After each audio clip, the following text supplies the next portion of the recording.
آپ دیکھ رہے ہیں MKA TV نیوز۔ صاحب، میرے دوست اور اس کمیٹی کے ممبر محترم جناب عباس صاحب، تمام علماء و ذاکرین، شہ نشین تشریف فرما مولانا نقی علی صاحب، ڈاکٹر نثار حسین آغا صاحب، مولانا ابو طالب صاحب، مولانا عابد بلگرامی صاحب، مولانا رضا عباس صاحب، معزز حاضرین اکرام، بزرگان ملت، میں سب سے پہلے آپ تمام کو اس خوبصورت عبادت خانہ حسینی کے افتتاح پر مبارکباد دیتا ہوں، اور خاص طور سے یہاں کی انتظامیہ کمیٹی کے ذمہ داروں کو اور ہمارے کالج کے پرانے دوست جناب عباس صاحب کو کہ ان تمام نے بڑی محنتیں کی اس عبادت خانہ حسینی کی تعمیر کے لیے، اور مجھ سے کئی مرتبہ ان تمام ذمہ داروں نے، خاص طور سے عباس نے، بہت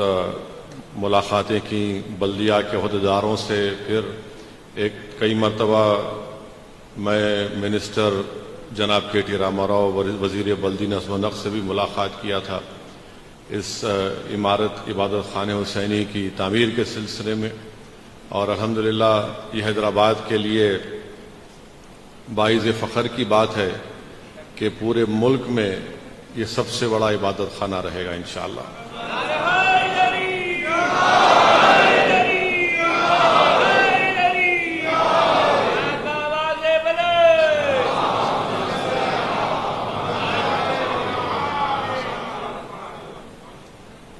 تو میں امید کرتا ہوں کہ انشاءاللہ تعالی جس نیک مقصد کے تحت آپ تمام نے اس عبادت خانہ حسینی کو تعمیر کیا، اللہ سبحانہ و تعالی آپ کے اس تمام نیک مقاصد میں آپ کو کامیابی دے، اور خاص طور سے میں آپ سے اپیل بھی کروں گا کہ آپ دعا فرمائیے کہ ہمارے دوست عباس صاحب کو اللہ شفا دے، اللہ کے رسول صلی اللہ علیہ وسلم کے صدقہ طفیل میں، حضرت عباس کے صدقے میں ہمارے دوست کو اللہ صحت دے، شفا دے۔ وہ تھوڑے دن سے بیمار ہیں، اور انشاءاللہ تعالی مجھے یقین ہے کہ عباس اس بیماری پر کامیابی حاصل کریں گے، اور پہلے سے زیادہ اس عبادت خانے کی اور آپ لوگوں کی خدمت کرتے رہیں گے۔ عزیزان ملت اسلامیہ، یہ ماہ رجب بھی ہے، اور الحمدللہ شیر خدا کی پیدائش کا دن بھی ہے، اور اس سلسلے میں میں تو صرف یہی کہوں گا کہ اللہ کے رسول صلی اللہ علیہ وسلم نے یہ دعا فرمائی تھی کہ یا اللہ، میں علی سے محبت کرتا ہوں، جو اس سے محبت کرے تو اس سے محبت کرے۔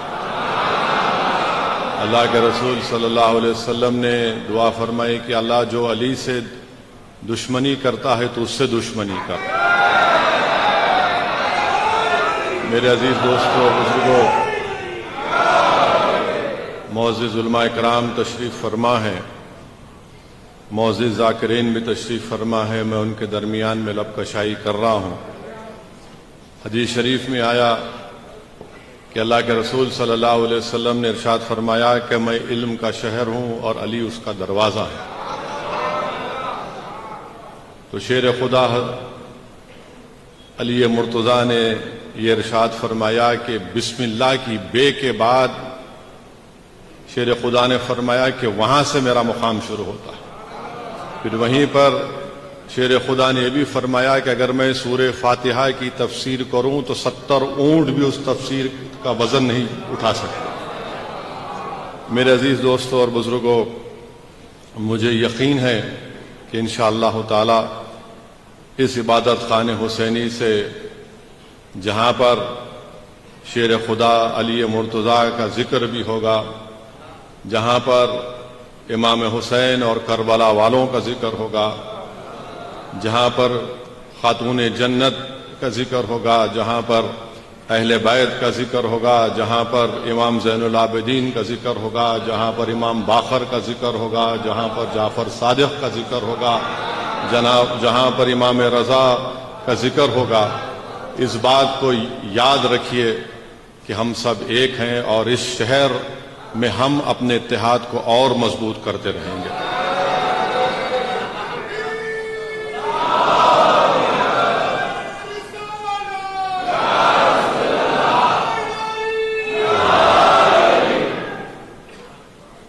اور جو حدیث شریف میں آیا ہے کہ جو مومن ہے وہی علی سے محبت کرتا اور منافق علی سے نفرت کرتا ہے، تو مومن اور منافق کی پہچان ہمارے سامنے ہے۔ وہیں پر اہل بیت کے سلسلے میں رسول اللہ صلی اللہ علیہ وسلم نے ارشاد فرمایا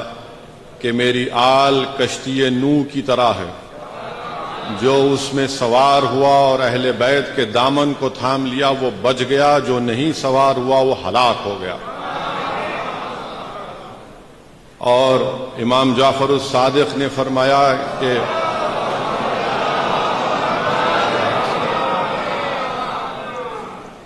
قرآن شریف کی اس آیات کے بارے میں آپ نے فرمایا جس میں اللہ نے فرمایا کہ اللہ کی رسی کو مضبوطی سے تھام لو،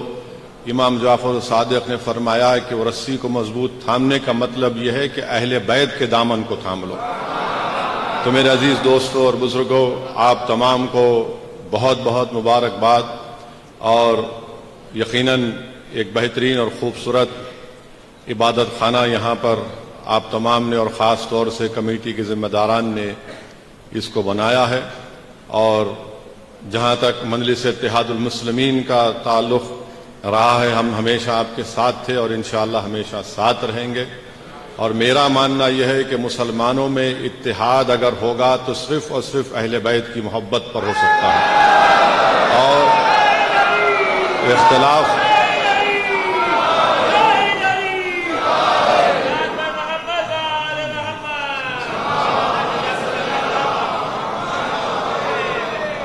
اختلافات عقیدے پر مسلک پر ہو سکتے ہیں مگر اہل بیت کی محبت پر اختلاف نہیں ہو سکتا۔ تو اسی موضوع پر، اسی چیز پر ہم تمام کو اپنے آپ کو جڑنا ہے، اور میری یہ خوش قسمتی رہی کہ آج سے چند مہینے پہلے مجھے نجف اور کربلا جانے کا بھی موقع ملا، اور الحمدللہ میں جب شیر خدا کی بارگاہ میں پہنچا تو وہ جو کیفیت مجھ پر طاری ہوئی تھی میں اس کو بیان نہیں کر سکتا۔ اس کے بعد پھر ہم کو ہمارے دلی کے سپریم کورٹ کے دوست ہے، وکیل ہے نظام پاشا کے ساتھ ہم کربلا گئے۔ وہاں پر جب پہنچے تو وہاں کا ایک اور ہی منظر تھا۔ بہرحال عزیز دوستوں اور بزرگوں، یہ جو دین ہم کو ملا ہے، حضرت علی کی محنت، حضرت علی کی قربانی، ان کی شہادت، امام حسین کی شہادت، اہل بیت کی شہادت سے دین ہم کو ملا ہے، اور اس دین کے لیے ہم کو ضرورت پڑی تو ہم ماضی میں بھی ہم نے اپنا سب کچھ قربان کیا اس دین کی عظمت کے لیے، اور انشاءاللہ تعالی مستقبل میں بھی اگر کوئی ہمارے اتحاد کو چیلنج کرے گا تو ہم علی کے نام لیوا ہیں، اہل بیت کے ماننے والے ہیں، ہم اپنے اتحاد کو مضبوط رکھیں گے۔ پھر سے عباس آپ تمام کو بہت بہت مبارکباد، اور انشاءاللہ تعالی جب کبھی بھی آپ لوگ کسی بھی چیز کی اگر ضرورت پڑے، مجھے یقین ہے کہ آپ لوگ اس چیز کو جب اتنی بڑی خوبصورت عمارت کو تعمیر کیے ہیں تو انشاءاللہ تعالی یہ کام اور آگے بڑھتا رہے گا۔ مجلس آپ کی پارٹی ہے، اس کو آپ نے اپنی دعاؤں سے، اپنے خون سے، اپنے آنسوؤں سے مضبوط کیا ہے، اور ہم آپ کی خدمت کرتے آئے اور خدمت کرتے رہیں گے، آپ کے درمیان میں تھے، اور اللہ سبحانہ و تعالی جب تک ہم کو زندہ رکھے گا ہم قوم اور ملت کے اتحاد کے لیے، اس کی مضبوطی کے لیے